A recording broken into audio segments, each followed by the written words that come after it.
최강호 씨, 나와서 대화 좀 합시다. 하린 씨, 여기 어떻게? 예비 며느리의 방문에 당황했다. 아저씨가 부산까지 가서 저에 대해 캐고 다녔다면서요? 무슨 권리로 그런 짓을 한 거예요? 하린 씨, 민수는 내 아들이야. 아버지로서 당연히 할 일을 한 거지. 당연하다고요? 다른 사람의 과거를 몰래 조사하는 게 당연한 거예요? 과연 어떻게 된 사연일까요? 이야기 시작 전 구독과 좋아요 부탁드립니다. 아빠가 그 돈을 가로챘다는 게 정말이야? 최강호는 아침 낚시를 나가려던 발걸음을 멈췄다. 꿈속에서 들려온 아들 민수의 목소리가 너무나 생생해서 식은땀이 등줄기를 타고 흘렀다. 30년간 화재 현장을 누빈 소방관이었지만 요즘 들어 이상한 꿈을 자주 꾸었다. 바닷바람이 얼굴을 스치며 강호를 현실로 되돌렸다. 동해안의 작은 어촌마을 월천리. 2년 전 이곳으로 내려온 후 그의 하루는 일정했다. 새벽 5시에 일어나 해안가를 따라 30분 산책하고 6시부터 2시간 낚시를 한 후 아침 식사를 하는 것이 일과였다. 강호 형, 오늘도 일찍 나왔네. 방파제에서 먼저 자리를 잡고 있던 김노인이 손을 흔들었다. 70이 넘은 김노인은 이 마을에서 60년을 살아온 토박이로 강호에게는 마을 생활의 안내자 같은 존재였다. 네, 김어르신. 오늘 조항은 어떠세요? 글쎄, 요즘 바다가 예전 같지 않아. 수온이 올라서 그런지 고기들이 깊은 곳으로 내려가 버렸어. 강호는 접이식 의자를 펼치고 낚싯대를 준비했다.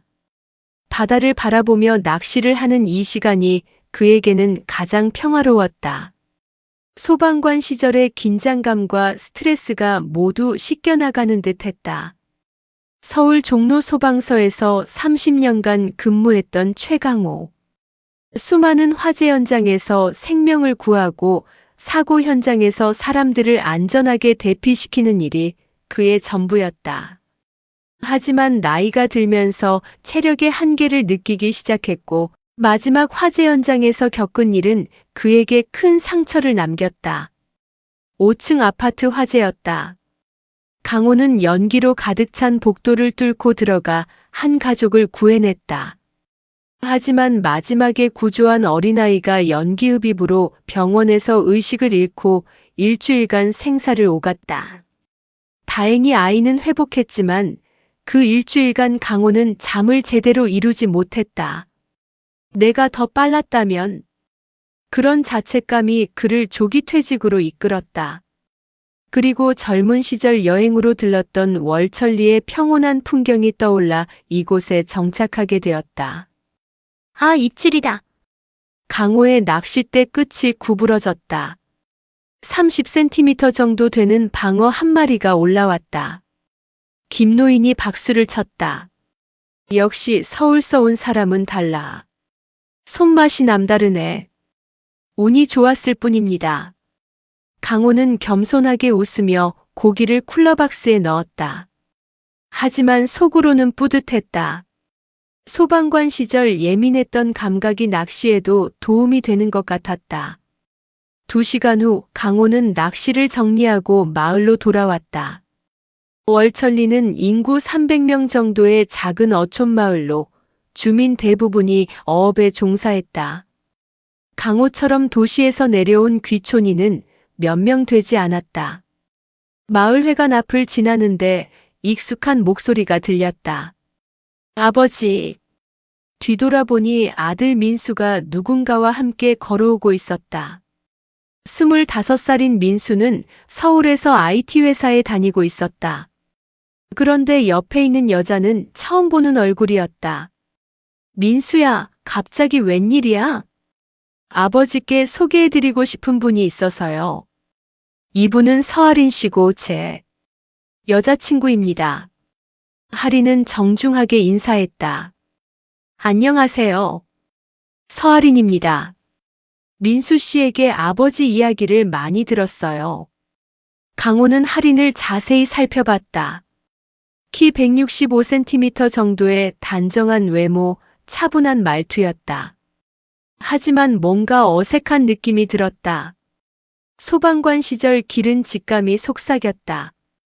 반갑습니다. 많이 들었다고 하는데 민수가 뭐라고 했나요? 소방관으로 30년 동안 많은 사람들을 구하셨다고 하더라고요. 정말 존경스럽습니다. 할인의 대답은 완벽했다. 하지만 강호는 그녀의 눈빛에서 뭔가 숨기는 듯한 느낌을 받았다. 30년간 사고 현장에서 사람들을 상대하며 기른 관찰력이 경고 신호를 보내고 있었다. 그런데 할인 씨는 어떤 일을 하시나요? 사회복지사로 일하고 있어요. 서울 강남에 있는 복지재단에서요. 복지재단이라. 강호는 고개를 끄덕였지만 마음속으로는 의문이 생겼다. 할인의 옷차림과 액세서리를 보니 사회복지사치고는 꽤 여유 있어 보였다. 명품 시계와 핸드백이 눈에 띄었다. 아버지, 저희가 마을에서 하루 머물다 갈 예정이에요. 할인이 아버지께 인사드리고 싶어 했거든요. 그래, 좋다. 집은 좀 허술하지만 잠자리는 마련해 줄 수 있어. 그날 저녁 강호는 손수 잡은 방어로 회를 떴다. 할인은 회를 먹으며 연신 감탄했다. 정말 맛있어요. 서울에서는 이런 신선한 회를 먹기 어려워요. 바다 바로 앞에서 잡은 거니까 당연히 싱겁죠. 민수가 아버지와 여자친구가 자연스럽게 대화하는 모습을 보며 흐뭇해했다. 하지만 강호의 마음은 편치 않았다. 할인이 말하는 중간중간 시선을 피하는 습관이 있었고 자신의 과거에 대해서는 자세한 이야기를 하지 않았다. 할인 씨 고향이 어디세요? 부산이에요. 하지만 가족들과는 연락을 잘 안 해요. 아, 그래요? 왜요? 할인의 표정이 순간 어두워졌다. 가족사가 좀 복잡해서. 죄송해요. 말하기 어려운 일이라서. 강호는 더 이상 묻지 않았다. 하지만 그녀의 반응이 더욱 의심스러웠다. 30년간 화재 현장에서 만난 수많은 사람들 중에는 뭔가 숨기는 사람들이 있었다. 그들이 보이는 특징적인 행동들을 할인에게서도 발견할 수 있었다. 그날 밤 강호는 잠들기 전 바닷가를 산책했다. 파도 소리를 들으며 오늘 하루를 정리하고 있는데 집에서 민수와 할인의 대화 소리가 들려왔다. 오빠 아버님이 나를 의심하는 것 같아. 무슨 소리야? 그냥 딸을 처음 보는 아버지의 자연스러운 반응이야. 아니야, 뭔가 다른 느낌이었어. 마치 내가 뭔가 숨기고 있다는 걸 아는 것 같아. 강호는 발걸음을 멈췄다. 역시 그녀에게 뭔가 숨기는 일이 있었다. 소방관 시절의 직감이 틀리지 않았다. 다음 날 아침 민수와 할인은 서울로 돌아갔다. 강호는 평소처럼 낚시를 나갔지만 집중이 되지 않았다. 계속해서 할인의 행동과 표정이 떠올랐다. 김어르신 혹시 서울서 내려온 젊은 사람들 중에 이상한 사람 본 적 있으세요? 이상한 사람? 무슨 뜻인가? 뭔가 과거를 숨기고 있는 것 같은 사람 말이에요. 내가 그 돈을 가로챘잖아. 마을 회관에 울려 퍼진 노인의 외침에 모든 사람들의 시선이 한 곳으로 집중되었다. 최강호는 등에서 식은땀이 흘렀다. 며칠 전 꿨던 악몽 속 상황이 현실에서 벌어지고 있었다. 사건은 월천리 마을 추수감사제 준비 과정에서 벌어졌다. 매년 10월 마지막 주말에 열리는 이 행사는 마을의 가장 큰 축제였다.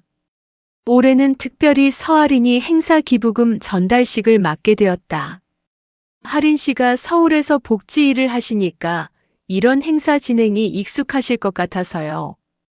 마을 이장인 박 씨가 제안했을 때 할인은 기꺼이 승낙했다. 민수는 여자친구가 마을 일에 적극적으로 참여하는 모습을 보며 뿌듯해했다. 행사 전날 강호는 마을 회관에서 할인이 준비하는 모습을 지켜봤다.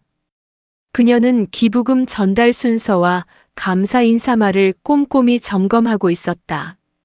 하지만 강호의 눈에는 그녀가 지나치게 긴장하고 있는 것처럼 보였다. 할인 씨, 괜찮아요? 얼굴이 좀 창백해 보이는데. 아, 네. 그냥 중요한 행사라서 실수하면 안 될 것 같아서요. 하지만 강호는 그녀의 불안이 단순한 떨림이 아니라는 것을 직감했다. 30년간 화재 현장에서 사람들을 구조하며 익힌 관찰력이 그녀의 몸짓과 표정에서 뭔가 다른 신호를 읽고 있었다. 행사 당일 오후 마을 회관 앞 광장에는 주민들과 서울에서 내려온 손님들로 북적였다. 지역 농산물 판매부터 각종 체험 프로그램까지 다양한 부스가 설치되어 있었다. 오후 3시 기부금 전달식이 시작되었다.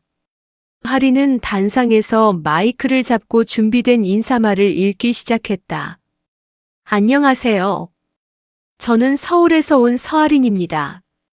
오늘 이렇게 뜻깊은 자리에 참여하게 되어 영광입니다. 월천리 마을 발전을 위해 기부해 주신 분들께 감사의 마음을 전하며 모든 것이 순조롭게 진행되고 있었다. 강호도 아들 민수와 함께 뒤에서 지켜보며 안도하고 있었다. 하지만 바로 그때였다. 잠깐. 관중 속에서 한 노인이 벌떡 일어났다. 70대로 보이는 그 노인은 지팡이를 짚으며 단상을 향해 걸어왔다. 할아버지, 무슨 일이세요? 이장이 당황하며 노인에게 다가갔다. 하지만 노인은 이장을 제치고 할인을 똑바로 바라보며 손가락을 가리켰다. 내가 그 돈을 가로챘잖아. 어떻게 뻔뻔하게 여기 서 있을 수가 있어? 순간 광장이 조용해졌다. 할인의 얼굴은 순식간에 하얗게 변했고 마이크를 쥔 손이 떨리기 시작했다.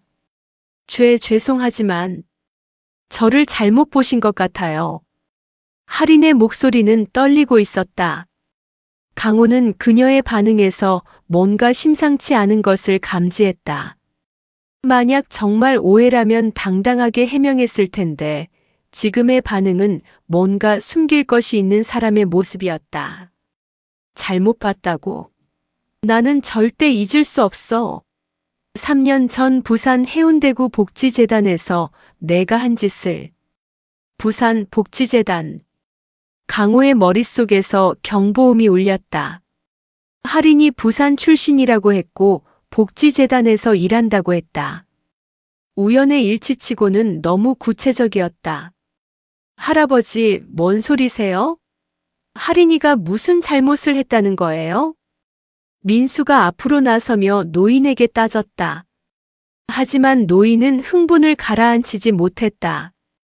이 여자가 우리 동네 독거노인들 후원금을 가로챈 거야. 3년 전에 부산 해운대구 희망복지재단에서 벌어진 일이라고. 희망복지재단. 강호는 그 이름을 기억해 두었다. 할인의 얼굴에서 혈색이 완전히 사라졌다. 아니에요. 정말 오해예요. 저는 그런 일 한 적 없어요. 하지만 할인의 부정은 설득력이 없었다. 그녀의 목소리는 점점 작아졌고 시선은 자꾸만 아래로 향했다. 오해라고? 그럼 내 이름이 서할인이 아니야? 1995년생에 부산대학교 사회복지학과 졸업한 서할인 말이야. 노인이 구체적인 정보를 댈수록 할인은 더욱 위축되었다. 강호는 그녀의 반응을 놓치지 않고 관찰했다. 할아버지, 진정하세요. 일단 자세한 이야기를 들어봅시다. 강호가 나서자 주변 사람들이 약간 안정을 찾았다. 30년 소방관 경력에서 나오는 침착함이 혼란 상황을 진정시키는 효과가 있었다.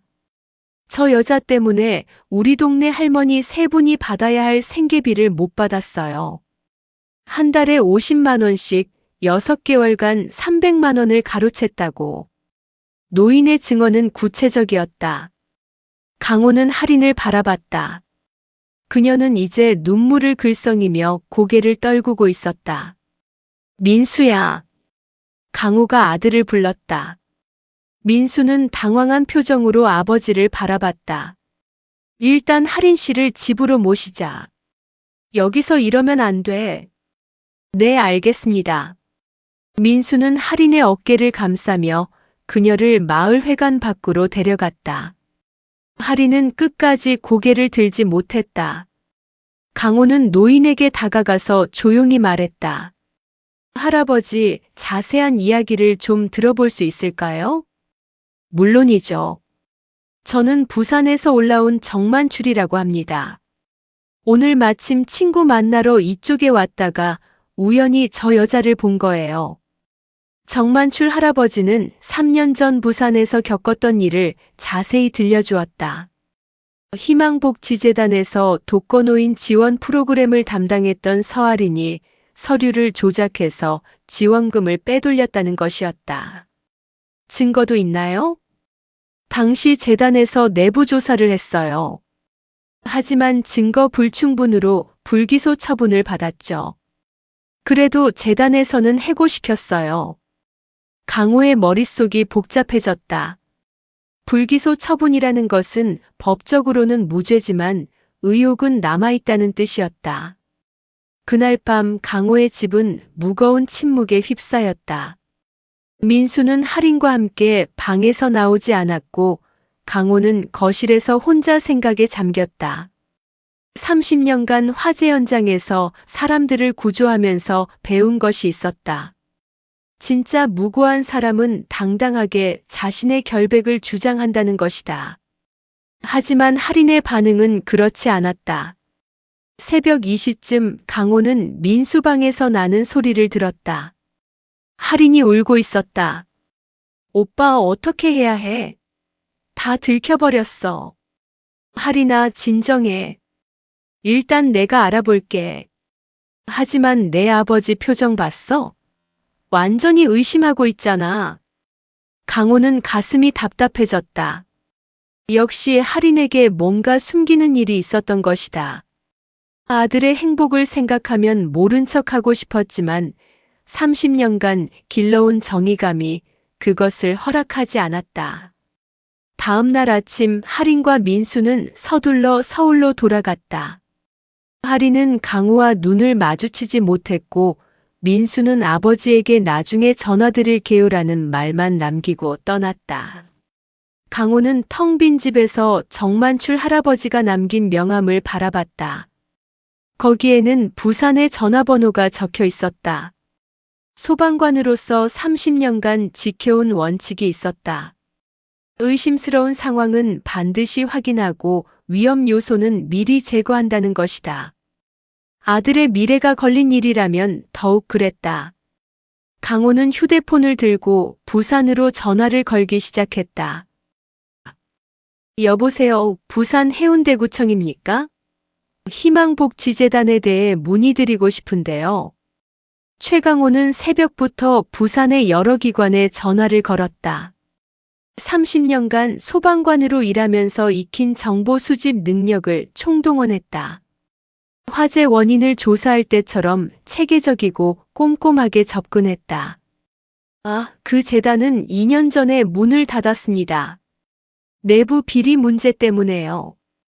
해운대구청 복지과 직원의 답변에 강호의 심장이 뛰었다. 역시 뭔가 문제가 있었던 것이다. 혹시 당시 사건에 대한 자료를 볼 수 있을까요? 죄송하지만 개인정보 보호 때문에 전화로는 알려드리기 어렵고요. 직접 방문하시면 일부 공개 가능한 자료는 열람할 수 있습니다. 강호는 곧바로 부산행 KTX를 예약했다. 월천리에서 부산까지는 4시간 거리였다. 아들의 미래가 걸린 일이라면 충분히 감수할 수 있는 시간이었다. KTX 안에서 강호는 정만출 할아버지로부터 들은 내용을 정리했다. 2020년 부산 해운대구 희망복지재단에서 독거노인 지원금 유용 사건. 서아린이 관련자로 조사받았지만 증거 불충분으로 불기소 처분. 하지만 재단에서는 해고 조치. 불기소가 무죄는 아니지. 강호는 소방관 시절 법정에 증인으로 서본 경험이 있었다. 불기소 처분은 죄가 없다는 뜻이 아니라 기소할 만한 확실한 증거가 부족하다는 의미였다. 부산에 도착한 강호는 먼저 해운대구청을 찾았다. 복지과에서 담당자를 만나 희망복지재단 사건에 대한 공개 자료를 요청했다. 이분이 사건 관련자의 가족분이신가요? 아니요, 그냥 관심 있는 시민입니다. 담당자는 잠시 망설이더니 두꺼운 파일을 꺼냈다. 공개 가능한 부분만 보여드릴 수 있어요. 파일 속에는 당시 신문기사와 재단 해체 과정이 담겨 있었다. 강호는 한 줄 한 줄 꼼꼼히 읽었다. 2020년 8월 희망복지재단 독거노인 지원 프로그램에서 3천만 원 상당의 지원금이 부정하게 사용된 것으로 드러났다. 재단 측은 담당자 개인의 실수라고 해명했지만 피해자들은 의도적인 횡령이라고 주장하고 있다. 3천만 원. 정만출 할아버지가 말한 300만 원보다 훨씬 큰 금액이었다. 강호는 뒷목이 서늘해졌다. 담당자 이름은 공개할 수 없나요? 개인정보라서 어렵습니다. 하지만 당시 언론 보도를 찾아보시면 일부 내용을 알 수 있을 거예요. 강호는 구청을 나와 근처 PC방에서 당시 신문기사를 검색했다. 부산 복지재단 비리, 독거노인 지원금 횡령 등의 키워드로 찾아보니 여러 기사가 나왔다. 희망복지재단 사회복지사 서모 씨 25, 독거노인 지원금 3천만 원 유용 혐의로 조사. 서모 씨, 25세. 2020년 기준이니까 1995년생. 할인의 나이와 정확히 일치했다. 강호는 더 자세한 내용을 찾기 위해 당시 사건을 담당했던 기자에게 연락했다. 기사에 나온 연락처로 전화를 걸었다. 안녕하세요. 부산일보 사회부 김 기자입니다. 안녕하세요. 2020년 희망복지재단 사건을 담당하신 기자님이시죠? 네, 맞습니다. 어떤 일로 연락하셨나요? 강호는 자신이 퇴직 소방관이며 개인적인 사정으로 이 사건에 대해 알아보고 있다고 설명했다. 아, 그 사건이요. 참 안타까운 일이었죠. 독거노인분들이 정말 피해를 많이 보셨어요. 혹시 담당자가 어떤 식으로 지원금을 유용했는지 알 수 있을까요? 김 기자는 잠시 망설이더니 입을 열었다. 서류상으로는 독거노인 30명에게 지원금을 지급한 것으로 되어 있었는데 실제로는 10명만 받았더라고요. 나머지 20명분은 허위로 만든 서류였죠. 허위 서류요? 네. 가상의 인물을 만들거나 이미 돌아가신 분들의 이름을 도용했어요. 그 돈을 담당자가 개인 계좌로 빼돌린 거죠. 강호는 충격을 받았다. 단순한 실수가 아니라 계획적인 범죄였던 것이다. 그런데 왜 불기소가 됐나요? 담당자가 모든 돈을 변제했거든요. 그리고 재단 측에서도 내부 문제라며 합의를 종용했죠. 피해자들도 돈을 돌려받으니까 처벌을 원하지 않는다고 하더라고요. 혹시 그 담당자가 지금 어디서 뭘 하는지 아세요? 잘 모르겠어요. 당시에 서울로 올라간다고 하던데. 서울. 할인이 지금 있는 곳이었다. 강호는 PC방에서 나와 해운대 해변을 걸었다. 파도 소리를 들으며 지금까지 알아낸 사실들을 정리했다. 서아린 1995년생, 부산 출신 사회복지사. 2020년 희망복지재단에서 3천만 원 횡령. 불기소 처분 후 서울로 이주. 모든 퍼즐 조각이 맞아떨어졌다. 그래도 확실한 건 아니야. 강호는 스스로에게 말했다. 동명이인일 수도 있고 정만출 할아버지가 다른 사람과 착각했을 수도 있었다. 하지만 그녀의 반응을 생각하면 가능성은 희박했다. 부산에서 하룻밤을 보낸 강호는 다음 날 정만출 할아버지를 만났다. 할아버지는 해운대구 반여동에 혼자 살고 있었다. 어르신, 당시 상황을 더 자세히 듣고 싶습니다. 정만출 할아버지는 3년 전의 일을 생생히 기억하고 있었다. 우리 동네 독거노인 모임에서 매달 50만 원씩 생계비를 받기로 했는데 갑자기 중단된 거야. 재단에서는 예산이 부족하다고 하더라고.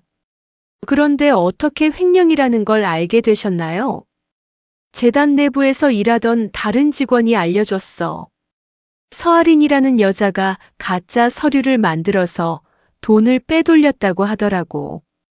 확실히 그 여자가 맞나요? 얼굴을 정확히 기억하시나요? 할아버지는 고개를 끄덕였다. 물론이지. 한번 보면 잊을 수 없는 얼굴이야. 그때도 지금처럼 예쁘장하게 생겼더라고. 그래서 더 충격이었어. 강호는 할아버지의 확신에 찬 목소리에서 거짓이 없음을 느꼈다. 그런데 왜 지금에서야 신고하려고 하시는 건가요? 신고는 이미 했었어. 하지만 증거가 부족하다며 불기소됐잖아. 그래서 포기하고 있었는데 우연히 그 여자를 월천리에서 보게 된 거야. 할아버지는 주머니에서 낡은 사진 한 장을 꺼냈다. 재단에서 촬영한 단체 사진이었는데 거기에 젊은 시절의 할인이 찍혀 있었다. 이거 가져가세요. 증거로 쓰시라고. 강호는 사진을 받으며 무거운 마음이 들었다. 이제 확실해졌다. 서아리는 정말로 과거에 문제를 일으킨 사람이었다. 서울로 돌아가는 KTX 안에서 강호는 깊은 고민에 빠졌다. 이 사실을 민수에게 말해야 할까? 아니면 할인과 직접 대화해야 할까? 30년간 소방관으로 일하면서 배운 게 있었다. 위험한 상황은 미리 차단해야 한다는 것이다. 하지만 이번에는 상대가 아들의 여자친구였다. 섣불리 행동했다가 가족 관계가 깨질 수도 있었다. 월천리에 도착한 강호는 바닷가를 혼자 걸었다. 파도가 밀려오고 빠지는 것을 보면서 생각을 정리했다. 일단 더 지켜보자. 강호는 결심했다. 확실한 증거를 더 모으고 할인의 현재 행동도 관찰해보기로 했다. 만약 그녀가 정말로 변했다면, 그리고 민수와 진심으로 사랑하는 사이라면 과거는 과거일 수도 있었다. 하지만 만약 그녀가 지금도 뭔가 숨기고 있다면 그때는 아들을 지키기 위해 행동해야 했다. 소방관으로서 30년간 지켜온 신념이었다. 위험에서 사람들을 보호하는 것이 자신의 사명이라고 믿었으니까. 그날 밤 강호는 민수에게서 전화를 받았다. 아버지, 할인이가 많이 상처받았어요. 정말 오해해요. 민수야, 아버지도 그랬으면 좋겠다. 하지만 뭐예요? 강호는 잠시 망설였다. 아직 확실하지 않은 상황에서 성급하게 말할 일은 아니었다. 아니다. 천천히 지켜보자. 할인 씨도 좋은 사람인 것 같으니까. 고마워요, 아버지. 하지만 전화를 끊은 후 강호의 마음은 무거웠다. 부산에서 확인한 사실들과 정만출 할아버지의 증언이 머릿속을 떠나지 않았다. 그리고 무엇보다 할인의 반응이 계속 마음에 걸렸다. 진짜 무고한 사람이라면 그렇게 당황하지 않았을 것이다. 아버지가 저를 범죄자 취급하고 있어요. 서아린의 울먹이는 목소리가 휴대폰 너머로 들려왔다. 최강호는 민수가 할인과 통화하는 것을 우연히 듣게 되었다. 부산에서 돌아온 지 일주일이 지났지만 집안 분위기는 여전히 무겁기만 했다. 할인아, 진정해. 아버지도 오해하고 계신 거야. 오해가 아니에요. 아버지 눈빛을 봤어요. 완전히 저를 의심하고 있었다고요. 강호는 거실에서 이 대화를 들으며 복잡한 심경이었다. 부산에서 확인한 사실들로 인해 할인에 대한 의혹은 확신으로 바뀌었지만 아들에게 직접 말하기는 어려웠다. 다음 날 저녁 민수가 혼자 월천리로 내려왔다. 평소와 달리 표정이 어두웠고 인사도 성의 없이 건성으로 했다. 민수야, 저녁 먹었어? 네, 먹고 왔어요. 그래도 뭔가 좀 만들어줄까? 회라도 떠서. 괜찮아요. 그냥 쉬고 싶어요. 민수는 자신의 방으로 들어가 버렸다. 강호는 아들의 태도에서 뭔가 단단히 화가 났다는 것을 느꼈다.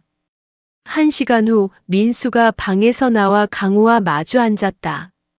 그의 얼굴에는 결연한 표정이 떠올라 있었다. 아버지, 솔직히 말씀해 주세요. 할인이에 대해 뭔가 조사하셨죠? 강호는 잠시 당황했다. 민수가 이렇게 직접적으로 묻을 줄은 몰랐다. 무슨 소리야? 조사라니. 아니에요. 할인이가 말했어요. 누군가 부산에서 할인이에 대해 물어보고 다녔다고. 그게 아버지죠? 강호는 더 이상 숨길 수 없다고 판단했다. 아들도 이미 눈치를 챈 상황이었다. 그래, 맞다. 아버지가 부산에 다녀왔다. 왜요? 왜 그런 짓을 하셨어요? 민수의 목소리가 높아졌다. 30년간 아버지를 존경해왔지만 지금은 실망과 분노가 앞섰다. 민수야, 아버지는 뭐예요? 제 여자친구를 믿지 못한다고요? 아니면 제 판단력을 믿지 못한다고요? 강호는 아들의 반응에 당황했다. 예상했던 것보다 훨씬 격렬한 반응이었다. 그게 아니야. 아버지는 단지 뭐예요? 정만출이라는 할아버지가 할인이를 오인했을 수도 있잖아요. 그런데 왜 아버지는 그 말만 믿고 할인이를 의심하는 거예요? 강호는 부산에서 확인한 사실들을 말해야 할지 망설였다.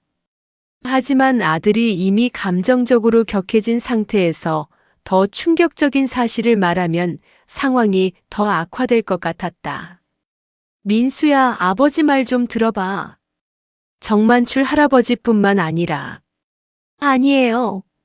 더 이상 듣고 싶지 않아요. 민수는 벌떡 일어났다. 아버지는 30년 동안 소방관으로 일하면서 사람들을 구했다고 하셨잖아요. 그런 아버지가 어떻게 이렇게 편견에 사로잡혀서 무고한 사람을 의심할 수 있어요? 무고하다고 확신할 수 있어?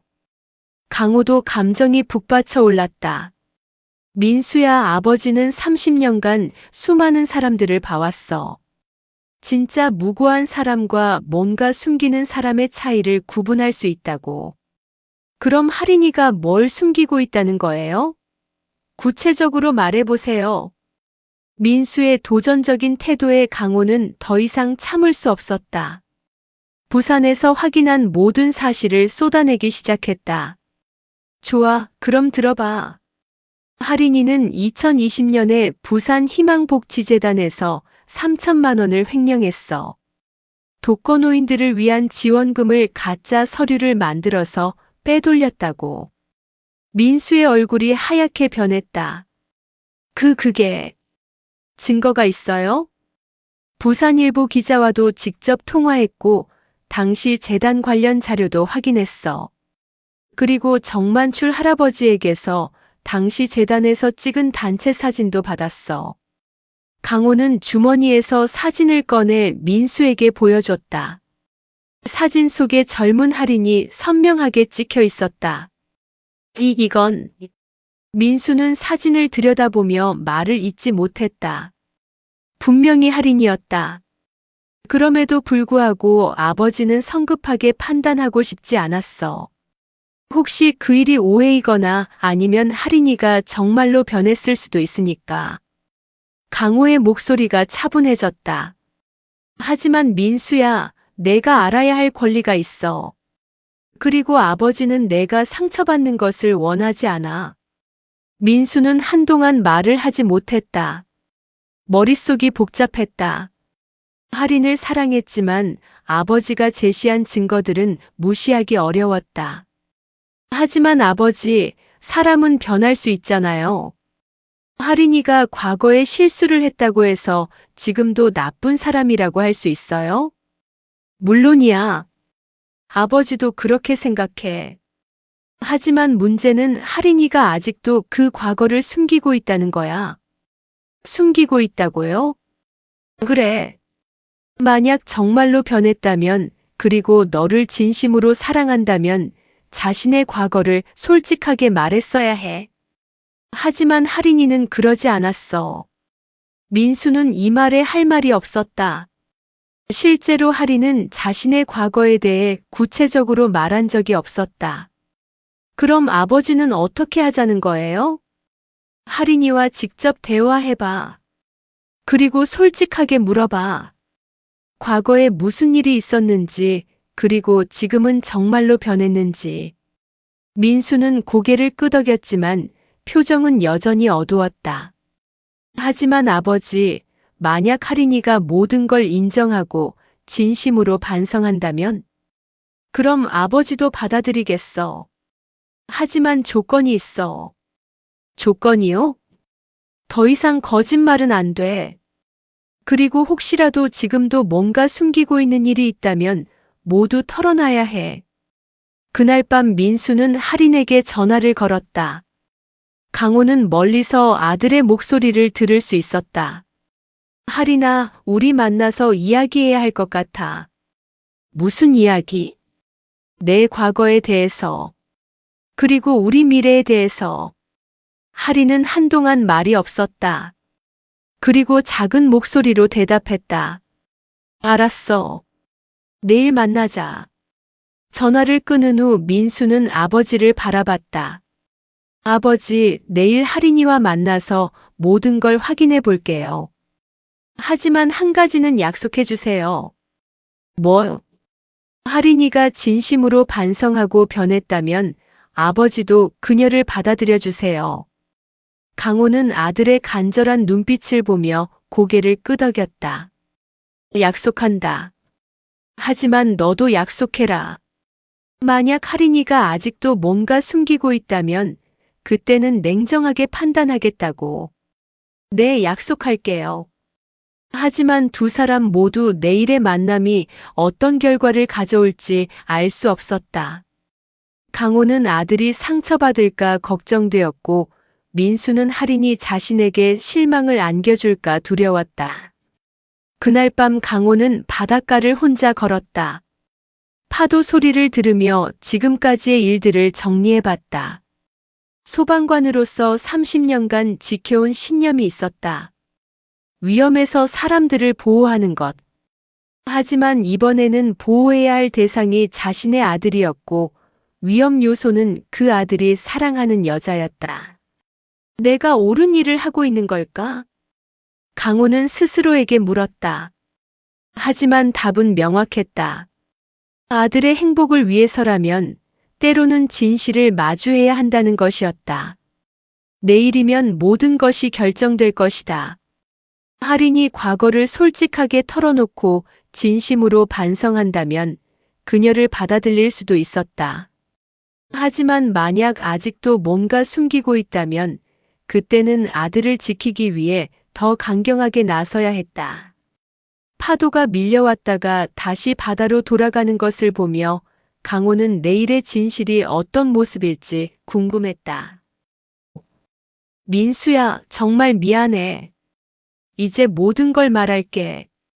서아린의 떨리는 목소리가 카페 안에 조용히 울려 퍼졌다. 서울 강남의 한적한 카페에서 만난 두 사람은 30분간 서로를 바라보며 침묵을 지켰다. 민수가 먼저 입을 열어 아버지가 알아낸 사실들을 말하자 하리는 더 이상 부인할 수 없다는 표정을 지었다. 3년 전 일이야. 나는 정말로 그때 어리고 바보 같았어. 하리는 눈물을 글썽이며 말을 시작했다. 희망복지재단에서 일할 때 나는 정말로 독거노인분들을 도와드리고 싶었어. 하지만 재단의 예산은 항상 부족했고 실제로 도움이 필요한 분들은 너무 많았어. 민수는 조용히 듣고 있었다. 할인의 말 속에서 진실과 변명을 구분하려고 노력했다. 그러던 중에 재단 이사장의 조카가 들어왔어. 그는 실무는 전혀 모르면서 고액 연봉을 받았고 재단 돈을 개인적인 용도로 사용하는 것도 봤어. 그래서 처음에는 내부 고발을 생각했어. 하지만 그러면 재단이 해체될 수 있었고 정말로 도움이 필요한 노인분들이 더 피해를 받을 수 있었어. 민수는 할인의 논리에서 뭔가 이상한 점을 느꼈다. 그래서 내가 직접 돈을 빼돌린 거야? 할인은 고개를 숙였다. 맞아. 하지만 내가 그 돈을 개인적으로 쓴 건 아니야. 정말로 급한 독거노인분들에게 직접 전달했어. 증거가 있어? 그때는 그냥 현금으로 드렸어. 공식적인 기록은 남기기 어려웠거든. 민수는 할인의 설명에서 여러 모순점을 발견했다. 아버지가 말한 내용과도 다른 부분이 많았다. 할인아, 아버지가 말씀하신 건 좀 달랐어. 가짜 서류를 만들어서 가상의 인물이나 돌아가신 분들 명의로 지원금을 빼돌렸다고 하더라. 할인의 얼굴이 더욱 창백해졌다. 그건. 그리고 금액도 3천만 원이라고 하더라. 정만출 할아버지가 말한 300만 원보다 10배나 많은 금액이야. 할인은 한동안 말을 하지 못했다. 민수는 그녀가 또 다른 거짓말을 준비하고 있다는 것을 직감할 수 있었다. 정말 모든 걸 말해줘, 할인아. 더 이상 거짓말하지 마. 할인은 깊은 한숨을 쉬었다. 알았어. 정말 모든 걸 말할게. 그녀는 찻잔을 두 손으로 감싸며 말을 이어갔다. 처음에는 정말로 노인분들을 돕고 싶었어. 하지만 시간이 지나면서 유혹을 이기지 못했어. 유혹? 재단에서 받는 월급으로는 서울에서 살기가 너무 어려웠어. 원룸 월세, 생활비, 학자금 대출 이자까지. 매달 적자였어. 민수는 할인의 솔직한 고백에 복잡한 마음이 들었다. 이해할 수는 있었지만 받아들이기는 어려웠다. 그래서 처음에는 100만 원 정도만 빌린다는 생각으로 시작했어. 나중에 갚을 생각이었거든. 하지만 그게 3천만 원까지 늘어난 거야? 맞아. 한번 시작하니까 멈출 수가 없었어. 그리고 생활 수준도 점점 높아졌고, 할인은 자신도 모르게 명품 가방과 시계를 만지작거렸다. 민수는 그 모습을 보며 실망감이 커졌다. 그럼 독거노인분들을 도왔다는 건 거짓말이었어? 일부는 정말로 도왔어. 하지만 대부분은 내가 사용했어. 민수는 할인의 고백을 들으며 마음이 무거워졌다. 그녀에 대한 사랑과 실망감이 동시에 밀려왔다. 그런데 할인아, 지금은 어떤 재단에서 일하고 있다고 했잖아. 그곳에서도 혹시... 아니야. 지금은 절대 그런 일 안 해. 할인이 급하게 부정했다. 하지만 민수는 그녀의 반응에서 뭔가 숨기고 있다는 느낌을 받았다. 정말이야? 응, 정말이야. 지금은 정말로 성실하게 일하고 있어. 하지만 할인의 목소리에는 확신이 없었다. 민수는 더 자세히 묻고 싶었지만 할인이 이미 충분히 고백한 것 같아서 주저했다. 할인아, 그럼 왜 나에게 말하지 않았어? 우리가 사귀기 시작했을 때부터 지금까지 1년 동안. 무서웠어. 내가 나를 떠날까봐. 할인이 눈물을 흘렸다. 민수야, 나는 정말로 너를 사랑해. 그리고 과거의 일을 정말로 후회하고 있어. 민수는 할인의 눈물을 보며 마음이 약해졌다. 하지만 아버지의 말이 계속 머릿속을 맴돌았다.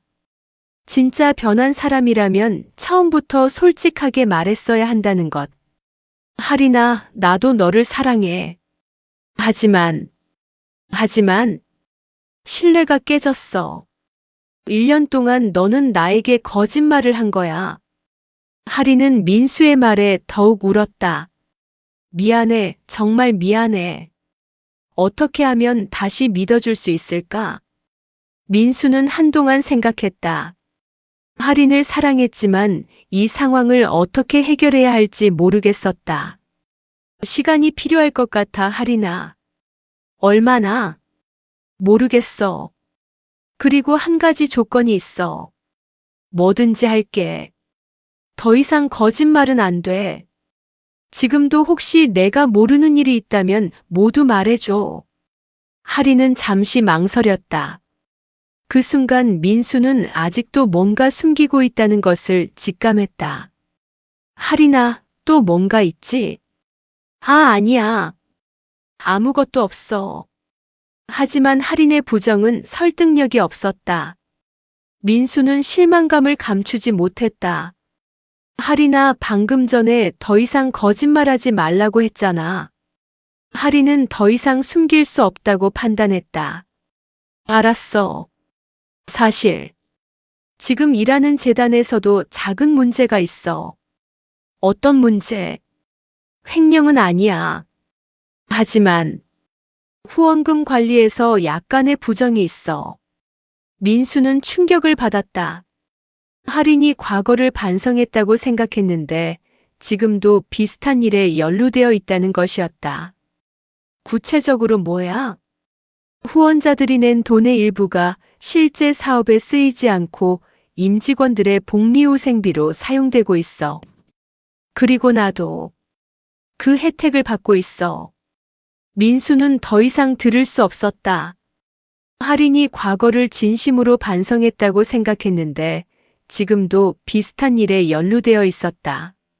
할인아, 너는 변한 게 아니라 같은 일을 계속하고 있는 거야. 아니야, 이번엔 내가 직접 한 게 아니라. 구별이 없어. 부정한 돈인 걸 알면서도 받고 있다는 건 똑같은 거야. 민수는 자리에서 일어났다. 미안해, 할인아. 나는 더 이상 어떻게 해야 할지 모르겠어. 민수야, 기다려. 하지만 민수는 돌아보지 않고 카페를 나왔다. 할인의 부르는 소리가 뒤에서 들렸지만 그의 발걸음은 멈추지 않았다. 그날 밤 민수는 월천리로 내려가지 않고 서울에서 밤을 보냈다. 할인의 고백을 정리하며 앞으로 어떻게 해야 할지 고민했다. 할인을 사랑했지만 신뢰는 완전히 깨졌다. 그리고 무엇보다 그녀가 아직도 변하지 않았다는 사실이 가장 실망스러웠다. 새벽 2시 민수는 아버지에게 전화를 걸었다. 아버지, 죄송해요. 늦은 시간에. 괜찮다. 어떻게 됐어? 민수는 할인과의 대화 내용을 모두 털어놓았다. 강호는 아들의 말을 조용히 들으며 예상했던 결과라고 생각했다. 민수야, 많이 힘들지? 네, 정말 힘들어요. 할인이를 사랑했는데 이렇게 될 줄 몰랐어요. 아들아, 사랑한다고 해서 모든 걸 용서할 수는 없는 거야. 특히 신뢰가 깨진 상황에서는. 그럼 아버지는 어떻게 하라고 생각하세요?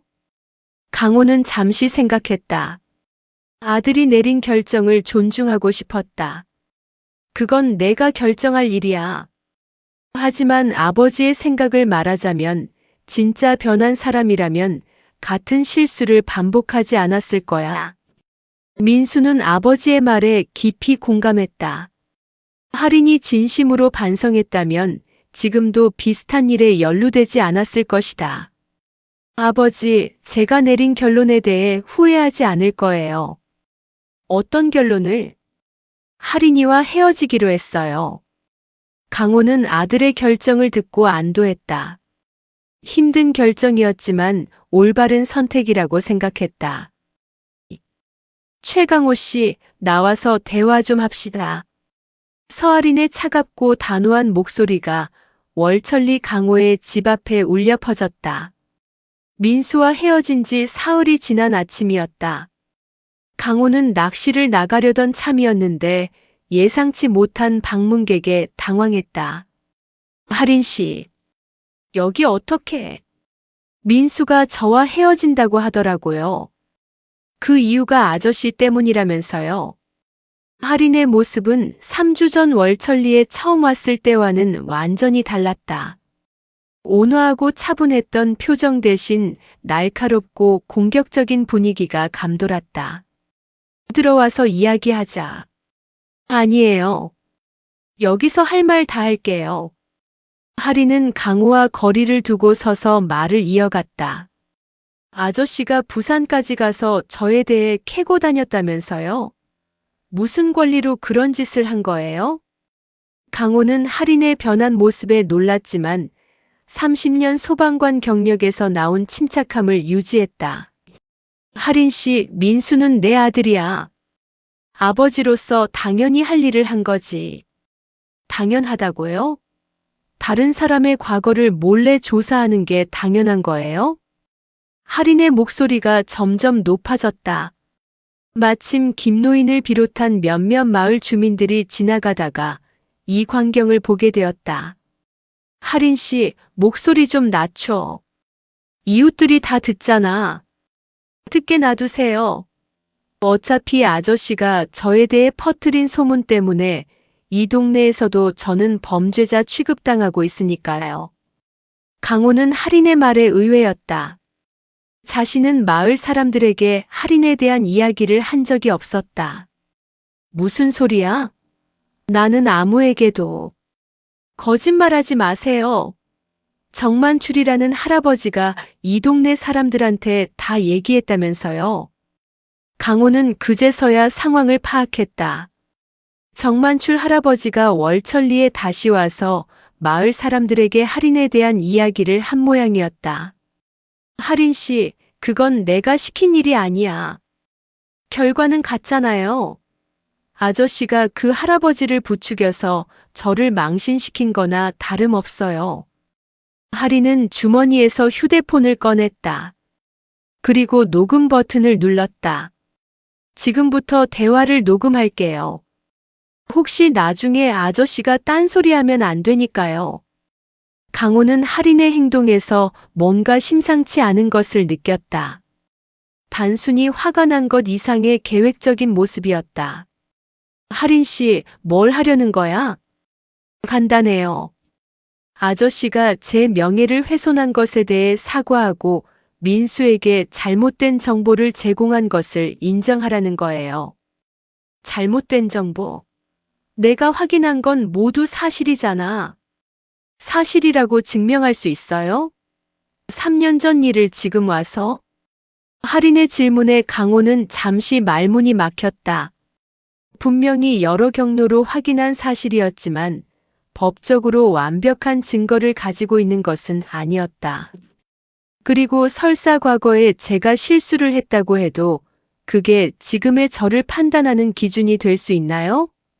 할인 씨, 문제는 내가 아직도 뭐예요? 증거도 없으면서 추측만으로 저를 범죄자 취급하는 거예요? 할인은 한 걸음 더 다가왔다. 아저씨, 제가 법적 조치를 취할 수도 있다는 거 아시죠? 법적 조치. 명예훼손, 사생활 침해, 그리고 민수에게 거짓 정보를 제공해서 저희 관계를 파탄낸 것까지 포함해서요. 강호는 할인의 위협에 당황했다. 30년 소방관 생활에서 법정의 증인으로 서본 경험은 있었지만 자신이 피고가 될 수도 있다는 생각은 해본 적이 없었다. 할인 씨, 협박하는 거야? 협박이 아니라 정당한 권리 행사예요. 아저씨가 제 인생을 망쳐놓았으니까 그에 대한 대가를 치르라는 거죠. 이때 마을회관 방향에서 정만출 할아버지가 걸어오는 것이 보였다. 할인도 그를 발견했다. 아, 마침 잘 왔네요.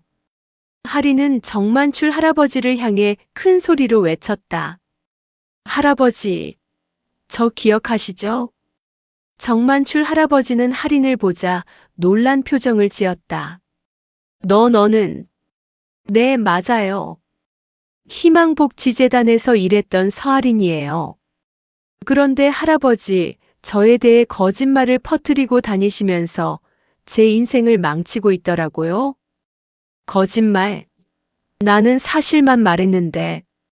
사실이라고요? 그럼 증거 있어요? 할인의 공격적인 질문에 정만출 할아버지는 당황했다. 그때 재단에서 뭐예요? 할아버지가 직접 본 거예요? 아니면 다른 사람한테 들은 거예요? 할아버지는 말을 잇지 못했다. 실제로 그는 다른 재단 직원에게서 들은 이야기를 바탕으로 할인을 의심했던 것이었다. 보세요, 최강호 씨. 이 할아버지도 확실한 증거 없이 저를 의심하고 있어요. 그런데 아저씨는 이런 불확실한 정보를 바탕으로 제 인생을 망친 거예요. 강호는 상황이 복잡해지고 있다는 것을 느꼈다. 할인이 생각보다 훨씬 영리하고 계산적이었다. 할인 씨, 그럼 정말로 3년 전 일은 오해였다는 거야? 그런 게 중요한가요? 지금 중요한 건 아저씨가 증거도 없이 저를 의심하고 제 연인과의 관계를 파탄낸 거예요. 할인은 휴대폰 녹음을 멈추고 다른 번호로 전화를 걸었다. 여보세요, 김 변호사님? 서할인입니다. 명예훼손건으로 상담 요청드리고 싶은데요. 네, 증거도 있고 증인도 있습니다. 강호는 할인이 실제로 법적 조치를 준비하고 있다는 것을 깨달았다. 그리고 자신이 확실하다고 생각했던 증거들이 법적으로는 부족할 수도 있다는 생각이 들었다. 할인 씨, 잠깐. 이렇게 일을 크게 만들 필요가 있을까? 아저씨가 먼저 일을 크게 만든 거예요. 저는 그냥 제 권리를 찾는 것뿐이에요. 할인은 전화를 끊고 강호를 바라봤다. 48시간 드릴게요. 그 안에 민수에게 사과하고 저에 대한 잘못된 의혹을 거두라고 하세요. 만약 그렇게 하지 않으면 법정에서 봬요. 그리고 이 마을 사람들에게도 아저씨가 어떤 일을 했는지 다 알려드릴게요. 할인은 그 말을 남기고 돌아섰다. 강호는 그녀의 뒷모습을 보며 복잡한 심경이었다. 정만출 할아버지가 조심스럽게 다가왔다. 강호 씨, 저 때문에 일이 커진 것 같네요. 미안합니다. 아니에요, 할아버지. 할아버지 잘못이 아니에요. 하지만 강호의 마음은 무거웠다. 할인이 생각보다 훨씬 교묘하고 준비된 사람이었다.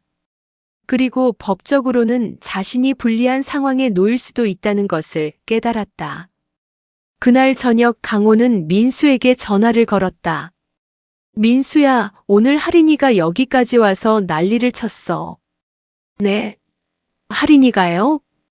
강호는 오늘 일어난 모든 일을 민수에게 설명했다. 민수는 아버지의 말을 듣고 충격을 받았다. 아버지, 할인이가 정말 그런 말을 했어요? 응. 그리고 실제로 변호사와 통화하는 것도 봤어. 민수는 한동안 말이 없었다. 할인의 또 다른 모습을 보게 된 것 같았다. 아버지, 제가 할인이와 다시 만나서 이야기해 볼게요. 민수야, 위험할 수도 있어.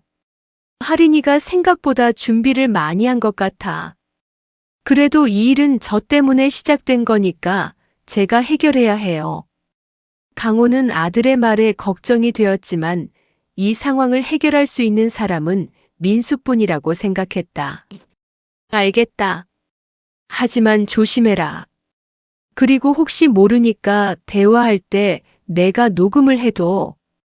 그날 밤 강호는 잠들지 못했다. 30년 소방관 생활에서 수많은 위험 상황을 겪었지만 이번만큼 막막한 적은 없었다. 할인이 생각보다 훨씬 강력한 상대였고 법적 분쟁까지 갈 수 있는 상황이었다. 무엇보다 아들 민수가 이 모든 일에 휘말려 상처받을까봐 걱정이었다. 할인아, 이제 그만해. 민수의 차분하면서도 단호한 목소리가 서울 강남의 한 카페에 울려 퍼졌다. 할인이 강호를 찾아간 다음 날, 민수는 그녀를 만나자고 연락했다. 할인은 승리를 확신하는 듯한 표정으로 나타났다. 오빠, 내가 먼저 연락할 줄 알았어. 이제야 정신을 차린 거야? 정신을 차린 건 맞아. 하지만 내가 생각하는 방향과는 정반대로. 민수는 휴대폰을 테이블 위에 올려놓고 녹음을 시작했다. 나도 녹음할게. 서로 공평하게. 할인의 표정이 순간 굳어졌다. 뭐 하는 거야? 어제 우리 아버지한테 한 일에 대해 이야기하려고. 민수는 아버지로부터 들은 어제의 상황을 차근차근 설명했다. 할인의 위협적인 태도, 법적 조치 운운, 그리고 변호사와의 통화까지. 그래서 그게 뭐가 잘못된 거야? 할인은 여전히 강경한 태도를 보였다. 내 아버지가 먼저 저질러 놓은 일인데 제가 제 권리를 찾으려는 게 잘못됐다는 거야? 할인아, 내가 지금 하고 있는 건 권리 찾기가 아니라 협박이야. 협박? 그래. 증거도 없으면서 소송을 운운하며 우리 아버지를 위협하는 게 협박이 아니고 뭐야? 민수는 주머니에서 몇 장의 서류를 꺼냈다. 할인은 그 서류들을 보자 얼굴이 창백해졌다. 이게 뭐야? 내가 현재 다니고 있는 희망나눔재단의 내부 감사 자료야. 민수의 목소리는 차분했지만 단호했다. 어젯밤에 그쪽 감사팀에 있는 대학 동기한테 부탁해서 받았어. 서류에는 희망나눔재단의 후원금 유용 의혹과 관련된 내용이 자세히 나와 있었다.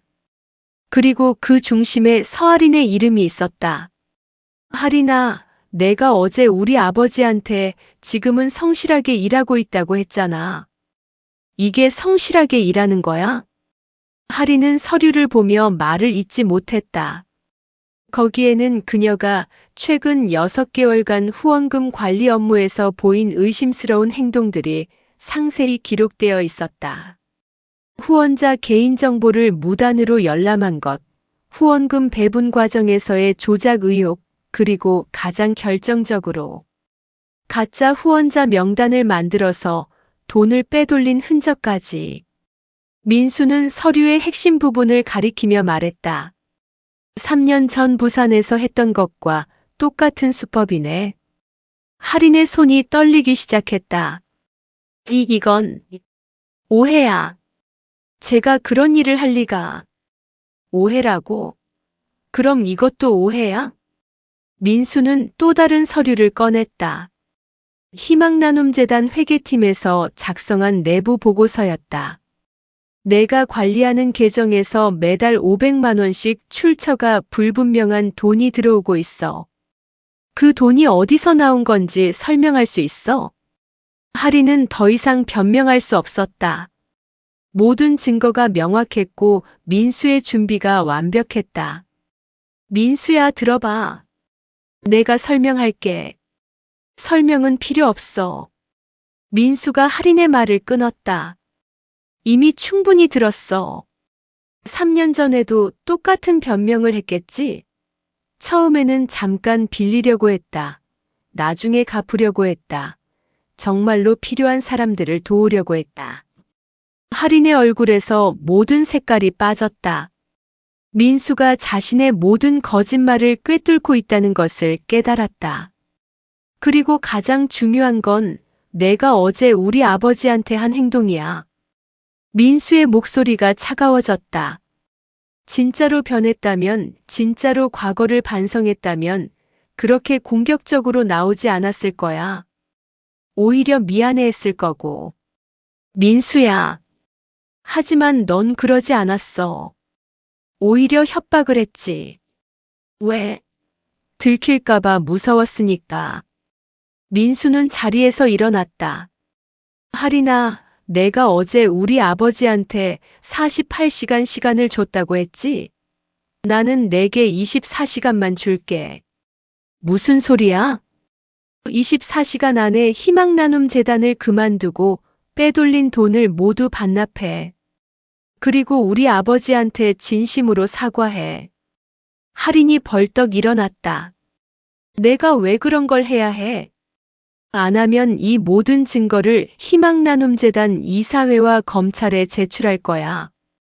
민수는 차분하게 말했다. 그리고 내가 어제 협박한 내용도 모두 녹음이 되어 있어. 우리 아버지가 녹음한 거야.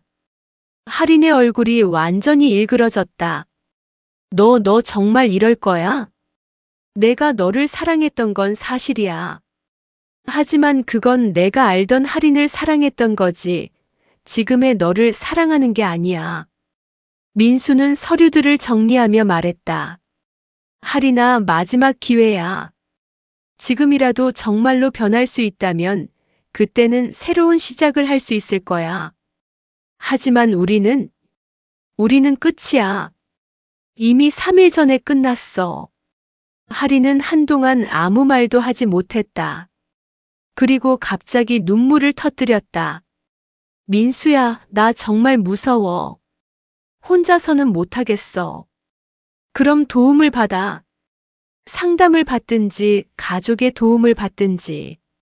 민수의 목소리에 잠시 온기가 돌았다. 할인아, 너는 나쁜 사람이 아니야. 단지 잘못된 선택을 계속하고 있을 뿐이야. 정말 기회를 한 번 더 줄 수는 없어. 민수는 고개를 저었다. 미안해. 신뢰는 한 번 깨지면 다시 회복하기 어려워. 특히 이렇게 여러 번 거짓말을 한 상황에서는. 그럼 24시간 안에 모든 걸 정리하라는 거지. 그래. 그리고 할인아, 한 가지만 더. 뭐? 다른 곳에 가서도 똑같은 일을 반복하지 마. 정말로 새로운 사람이 되어. 할인은 고개를 끄덕였다. 더 이상 변명할 여지가 없다는 것을 깨달았다. 그날 밤 민수는 월천리로 내려가 아버지에게 모든 상황을 보고했다. 아버지, 모든 게 해결됐어요. 정말? 네. 할인이가 모든 걸 인정했어요. 그리고 24시간 안에 모든 걸 정리하겠다고 했어요. 강호는 아들의 말을 듣고 안도했다. 민수야, 힘들었겠다. 힘들었지만 필요한 일이었어요. 그리고 아버지가 옳았다는 걸 확인할 수 있었어요. 아들아, 미안하다. 내가 좋아하는 사람을. 아니에요, 아버지. 오히려 고마워요. 아버지가 진실을 알려주지 않았다면 저는 계속 속았을 거예요. 강호는 아들의 성숙한 모습에 뿌듯했다. 30년 소방관으로 일하면서 수많은 위험에서 사람들을 구했지만 이번에는 자신의 아들을 위험에서 구한 것 같아서 더욱 의미가 깊었다. 민수야, 앞으로는 어떻게 할 거야? 일단 혼자 있는 시간이 필요할 것 같아요. 그리고 천천히 새로운 시작을 준비하려고요. 그래, 좋은 생각이야. 다음 날 할인으로부터 문자가 왔다. 희망나눔재단에 사직서를 제출했고 유용한 금액을 모두 반납했다는 내용이었다. 그리고 강호에게 진심으로 사과한다는 말도 있었다. 민수는 그 문자를 읽고 한편으로는 안도했지만 한편으로는 씁쓸했다. 사랑했던 사람이지만 결국 이별할 수밖에 없었던 현실이 아직도 아팠다. 하지만 이제 진짜 새로운 시작을 할 수 있을 것 같았다. 진실을 마주하고 올바른 선택을 한 자신에게 자부심을 느끼면서 6개월 후 봄이 다시 찾아온 월천리는 활기로 가득 차 있었다. 아버지, 오늘 조항이 어떠세요? 최강호는 방파제에서 낚싯대를 들이우며 김노인에게 물었다. 예전처럼 새벽 6시부터 시작하는 평온한 일상이 돌아왔다. 하지만 6개월 전과는 다른 점이 있었다. 마음속 무거운 짐이 사라진 것이었다. 오늘은 좋을 것 같아. 바람도 잔잔하고 조류도 적당해. 김노인도 6개월 전 그 소동에 대해서는 더 이상 언급하지 않았다. 마을 사람들도 마찬가지였다. 시간이 지나면서 모든 것이 자연스럽게 정리되었다. 아버지. 멀리서 민수의 목소리가 들려왔다. 강호가 뒤돌아보니 아들이 누군가와 함께 걸어오고 있었다. 하지만 이번에는 6개월 전과 달리 강호의 표정이 밝았다. 민수야, 벌써 왔네. 그리고 수진 씨도. 민수 옆에 있는 여자는 이수진이었다. 민수의 직장 동료로 3개월 전부터 민수와 조심스럽게 만나기 시작한 사람이었다. 아버지, 안녕하세요. 오늘도 일찍 나오셨네요. 수진은 정중하면서도 자연스럽게 인사했다. 할인과 달리 그녀에게서는 진실함과 따뜻함이 느껴졌다. 수진 씨도 낚시 한번 배워볼까요? 민수가 아직 초보라서 가르쳐줄 사람이 필요한데. 정말요? 저도 해보고 싶었어요. 강호는 수진에게 여분의 낚싯대를 건네주었다. 그녀가 서툴게 미끼를 끼우는 모습을 보며 미소가 지어졌다. 6개월 전 할인이 보였던 계산적인 모습과는 완전히 달랐다. 수진 씨, 처음 치고는 잘하네요. 감사해요. 그런데 정말 평화로운 곳이에요. 민수가 왜 이곳을 좋아하는지 알겠어요. 수진은 바다를 바라보며 깊게 숨을 들이마셨다. 서울에서는 이런 공기를 마시기 어려워요. 1시간 후 강호와 민수는 수진이 고기를 잡는 것을 도우며 조용한 대화를 나눴다. 민수야, 수진 씨는 어떤 분이야? 정말 좋은 사람이에요, 아버지. 솔직하고 따뜻해요. 민수의 목소리에 확신이 있었다. 그리고 무엇보다 자신에 대해서 거짓말을 하지 않아요. 강호는 아들의 말에 안도했다. 6개월 전의 일을 겪고 나서 민수가 사람을 보는 눈이 훨씬 성숙해진 것 같았다. 좋다. 아버지도 수진 씨가 마음에 들어. 정말요? 응. 진실한 사람이라는 게 눈에 보여. 점심시간이 되자 세 사람은 강호의 집으로 향했다. 수진은 집안을 둘러보며 감탄했다. 정말 아늑한 집이네요. 민수가 이곳에서 자랐다고 했는데 이런 환경에서 자라면 마음이 평화로울 것 같아요. 민수는 서울에서 자랐어요. 제가 이곳에 온 건 2년 전이거든요. 강호는 수진에게 자신의 소방관 시절과 월천리에 정착하게 된 이야기를 들려주었다. 수진은 진지하게 들으며 가끔씩 질문도 했다. 30년간 소방관으로 일하시면서 정말 많은 사람들을 구하셨겠어요. 그렇긴 하지만 구하지 못한 사람들도 있어서. 강호의 표정이 잠시 어두워졌다. 하지만 수진이 따뜻하게 말했다. 하지만 아버님이 구하신 분들과 그 가족들에게는 영웅이실 거예요. 그리고 민수에게도. 영웅이라니 과찬이에요. 아니에요. 6개월 전에도 민수를 위험에서 구해주셨잖아요. 수진의 말에 강호는 놀랐다. 민수가 6개월 전 일에 대해서 이야기했다는 뜻이었다.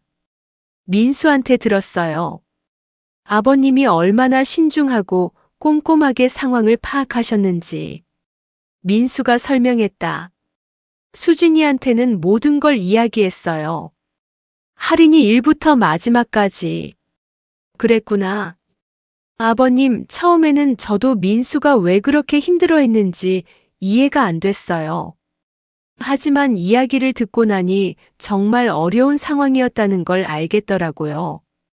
수진이 진심 어린 목소리로 말했다. 사랑하는 사람을 의심해야 하는 상황, 그리고 그 의심이 사실로 드러나는 과정. 정말 힘드셨을 거예요. 강호는 수진의 이해와 공감에 감동했다. 이런 사람이라면 아들과 함께 행복할 수 있을 것 같았다. 저녁 식사를 준비하는 동안 강호는 민수와 단둘이 이야기할 기회가 있었다. 민수야, 할인이 그 후에 어떻게 됐는지 알아? 가끔 소식이 들려와요. 고향인 부산으로 내려가서 작은 사회복지단체에서 자원봉사를 하고 있다고 하더라고요. 그래. 그리고 상담도 받고 있대요. 자신의 문제를 인정하고 도움을 받고 있다는 거죠. 강호는 그 소식을 들으니 한편으로는 안도가 되었다. 할인이 정말로 변하려고 노력하고 있다는 뜻이었으니까. 잘 됐다. 늦었지만 올바른 선택을 한 것 같아. 네. 저도 그렇게 생각해요. 그리고 아버지. 뭐? 그때 아버지가 아니었다면 저는 계속 속았을 거예요. 정말 감사해요. 민수의 진심 어린 감사 인사에 강호의 마음이 따뜻해졌다. 저녁 식사 자리에서 수진이 조심스럽게 말을 꺼냈다. 아버님, 제가 민수와 사귀는 것에 대해서 어떻게 생각하세요? 수진 씨는 어떻게 생각해요? 강호가 되묻자 수진은 잠시 생각하더니 솔직하게 대답했다. 저는 민수를 정말 좋아해요. 그리고 진지하게 생각하고 있어요. 하지만 6개월 전 일이 있었던 터라 아버님이 저를 어떻게 생각하실지 궁금했어요. 수진 씨 말을 들어보니 정말 솔직한 분이네요. 강호가 미소를 지었다. 그리고 그런 솔직함이 가장 중요한 것 같아요. 그럼 저희가 만나는 것을 허락해 주시는 건가요? 허락이라니요. 여러분은 성인이잖아요. 다만 아버지로서 바라는 건 여러분이 서로에게 솔직하고 진실하기를 바랄 뿐이에요. 수진과 민수가 손을 잡으며 미소를 지었다. 그날 밤 바닷가를 산책하는 세 사람의 모습은 정말 평화로워 보였다. 파도 소리를 들으며 걷는 동안 강호는 생각했다. 6개월 전의 일이 비록 힘들었지만 결국 모든 사람에게 좋은 결과를 가져다 주었다는 것을. 민수는 더 성숙해졌고 진짜 좋은 사람을 만났다. 할인도 자신의 문제를 인정하고 변화하려고 노력하고 있다. 그리고 자신도 아들을 지킬 수 있어서 뿌듯했다. 아버지, 뭘 그렇게 생각하세요? 민수가 물어보자 강호는 미소를 지었다. 그냥 좋은 생각을 하고 있었어. 어떤 생각이요? 가족이 함께 있다는 것이 얼마나 소중한지 말이야. 수진이 민수의 팔짱을 끼며 말했다. 저도 이제 가족이 된 기분이에요. 정말? 네. 아버님이 저를 받아들여 주셔서 정말 감사해요. 강호는 수진의 말에 마음이 따뜻해졌다. 이런 가족의 온기가 바로 자신이 30년간 소방관으로 일하면서 지키려고 했던 것이었다. 다음날 아침 세 사람은 함께 낚시를 나갔다. 수진이 처음으로 큰 고기를 잡자 민수와 강호는 박수를 쳐주었다. 수진 씨 정말 대단해요. 첫날부터 이런 큰 고기를 잡다니. 아버님이 잘 가르쳐 주셔서요. 김노인도 이들의 모습을 보며 흐뭇해했다. 강호 씨 정말 좋은 며느리감을 만났네요. 아직 며느리는 아니지만 정말 좋은 사람이에요. 그날 오후 민수와 수진이 서울로 돌아가기 전에 강호는 두 사람에게 당부의 말을 했다. 민수야, 수진 씨. 서로에게 항상 솔직하세요. 그리고 작은 일이라도 숨기지 말고 함께 상의하세요. 네, 아버지. 그리고 수진 씨, 민수가 가끔 고집이 세니까 잘 다독여 주세요. 네, 아버님. 그런데 고집이 센 것도 장점 같아요. 옳다고 생각하는 일은 끝까지 하려고 하거든요. 강호는 수진의 말에 웃음이 나왔다. 민수의 장단점을 정확히 파악하고 있었다. 두 사람을 배웅한 후 강호는 혼자 바닷가를 걸었다. 석양이 바다를 붉게 물들이는 것을 보며 마음이 평온했다. 30년간 소방관으로 일하면서 수많은 사람들을 위험에서 구했지만 가장 중요한 사람인 아들을 구한 것은 이번이 처음이었다. 그리고 그 과정에서 진정한 가족의 의미를 다시 깨닫게 되었다. 파도가 밀려오고 빠지는 것을 보며 강호는 앞으로도 이런 평화로운 일상이 계속되기를 바랐다. 진실과 사랑에 기반한 진정한 행복이 있는 일상 말이다. 그리고 멀지 않은 미래에 이 바닷가에서 민수와 수진의 결혼식을 올릴 수 있기를 마음속으로 기원했다. 고백의 시간 오늘 이야기는 어떠셨나요? 마음에 드셨다면 구독과 좋아요, 알림 설정까지 부탁드리며 끝까지 청취해 주셔서 감사합니다. 오늘도 행복한 하루 되세요.